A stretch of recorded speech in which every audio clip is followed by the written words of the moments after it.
আমি আজি ৰাইজৰ দলে 3টা দাবী উত্থাপন কৰিছোঁ।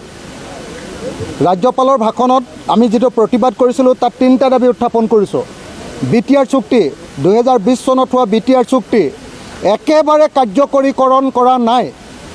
গতিকে বিটিআৰ চুক্তি সম্পূৰ্ণৰূপে কাৰ্যকৰী কৰিব লাগে, এইটো হ'ল আমাৰ দাবী। বিটিআৰ চুক্তি সম্পূৰ্ণৰূপে কাৰ্যকৰীকৰণ কৰিব লাগে আৰু সকলো NDFB কেডাৰক জেলৰ পৰা মুক্তি দিব লাগে। আলোচনা হৈছে, চুক্তি হৈ গ'ল, কিছুমানক জেলৰ পৰা মুক্তি দিলে, কিছুমানক দিয়া নাই। সকলো NDFB কেডাৰক জেলৰ পৰা মুক্তি দিব লাগে। আৰু তৃতীয় কিন্তু আৰু এটা গুৰুত্বপূৰ্ণ কথা, আটাইকেইখন ষষ্ঠ অনুসূচীৰ ছাত্ৰ শাসন বিটিআৰ, তাৰপিছত কাৰ্বি আংলং অট'নমাছ কাউন্সিল আৰু ডিমা হাছাও অট'নমাছ কাউন্সিল, তালৈ একদম ফাণ্ডটো মানে কি কৰে, চেণ্ট্ৰেল গভৰ্ণমেণ্টৰ পৰা যিটো ফাণ্ড আহে সেই ফাণ্ডটো ষ্টেট গভৰ্ণমেণ্টে ৰাখি থৈ নিজে খৰচ কৰে। তাৰপিছত এইবিলাকলৈ ডাইৰেক্টলি যাবলৈ নিদিয়ে অট'নমাছ কাউন্সিলবিলাকলৈ, যি কাৰণত অট'নমাছ কাউন্সিলবিলাকৰ অৰ্থনৈতিক সংকট হৈছে। গতিকে Karbi Anglong autonomous council, Dima Hasao autonomous council আৰু বিটিআৰ অট'নমাছ কাউন্সিলৰ কাৰণে পইচা পোনে চেণ্ট্ৰেলৰ পৰা ইয়ালৈ অহাৰ ব্যৱস্থা কৰিব লাগে।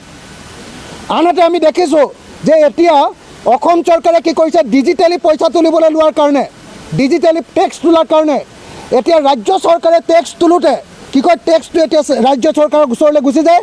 আগতে ডাইৰেক্টলি অট'নমাছ কাউন্সিলে টেক্স তুলিব পাৰিছিলে, এতিয়া ৰাজ্য চৰকাৰৰ ওচৰলৈ গুচি যায় আৰু ৰাজ্য চৰকাৰে 1 বছৰ 2 বছৰলৈকে এই যিবিলাক টেক্স উঠে সেই টেক্সবিলাক, যেনেকৈ ট্ৰেন্সপৰ্ট টেক্স, যেনেকৈ ফৰেষ্ট টেক্স, এই ৰেভিনিউবিলাকৰ পইচাটো এই অট'নমাছ কাউন্সিলবিলাকক নিদিয়ে। গতিকে অট'নমাছ কাউন্সিলবিলাকক সম্পূৰ্ণৰূপে স্বতন্ত্ৰ ব্যৱস্থা কৰি দিবৰ কাৰণে দাবী আজি মই ৰাজ্যপালৰ ভাষণৰ মাজতে এই দাবী উত্থাপন কৰিছোঁ। এই 3টা মূল দাবী। আপোনালোকে জানি আচৰিত হ'ব যে বিটিআৰত আজি বিটিআৰ এছেম্বলিত ইয়াতে অধিৱেশন পাতিছে অসম বিধানসভাৰ, অথচ ৰাজ্যপালৰ ভাষণত বিটিআৰ চুক্তি কিমান কাৰ্যকৰীকৰণ কৰা হ'ল তাৰ কোনো বিৱৰণ নাই।